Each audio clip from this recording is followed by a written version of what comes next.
So first of all, I want to tell you I don't smoke, and number two, I don't recommend smoking. In this video, I want to talk about a very specific thing that relates to stopping smoking too suddenly. Now, I highly recommend you do stop smoking, but you have to do it correctly, because what I've observed with many people that are chronic smokers and they stop very suddenly, they start gaining weight in the stomach. That's high levels of adrenal hormones. They start having problems with the heart, blood pressure, health problems. Now, a lot of people don't have that problem, but I've observed a lot of people who do have that problem, and it has to do with nicotine. So let's talk about nicotine. Nicotine is a drug that triggers certain body chemicals. They're called neurotransmitters. Now, what is a neurotransmitter? Neurotransmitter is a hormone-like chemical that travels through the nervous system. Hormones are chemicals that travel through the blood.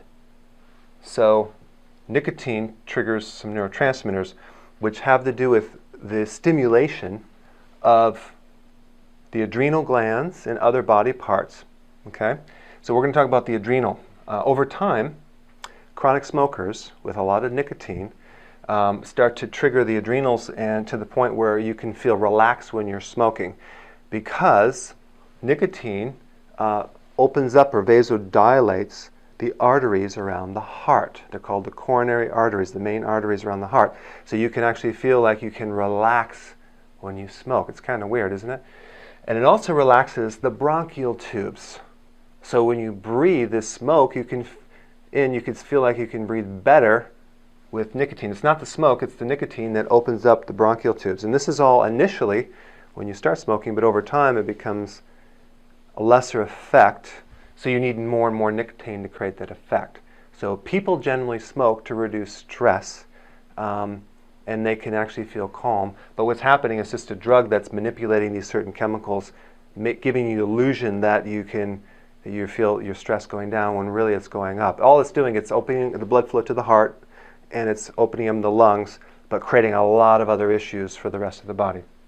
Now, what happens with nicotine over time is the receptor that receives that chemical in the adrenals and in the brain and other parts of the body starts to become downgraded or desensitized or resistant. Very similar to if you eat a lot of sugar, the receptors for sugar or insulin will get downgraded, and they call that insulin resistance. That's type 2 diabetes, because it comes from too much sugar.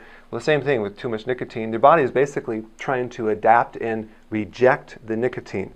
So it's going to force the body not to absorb it to some degree. So those receptors for nicotine become desensitized. They won't let it in.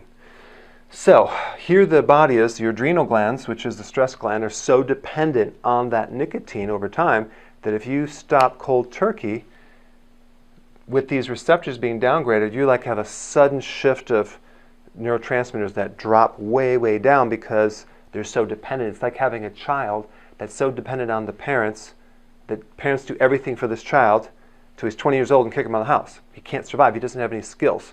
So the point is, nicotine makes the adrenals dependent on nicotine, and then when you stop, the adrenal glands can crash and burn and create a lot of health problems. All right? Now, I recommend that you do stop smoking, but do it correctly. How do we do this? Number one, right before you stop smoking and during the stopping of the smoking and after the stopping of smoking, you need to replace the raw materials to build up those neurotransmitters. Now, the specific ones are phenylalanine. You can buy these from the health food store. Phenylalanine, tyrosine, L-dopa. Those are the 3 amino acids that you can get that will help building up your reserve so you can make the transition off the cigarette smoking without creating serious adrenal issues and weight gain. B vitamins, very important, because they are the precursors, the thing that help you build up these neurotransmitters. So I recommend you get your B vitamins from nutritional yeast, not the synthetic ones you buy at the health food store. Okay, so this is the protocol.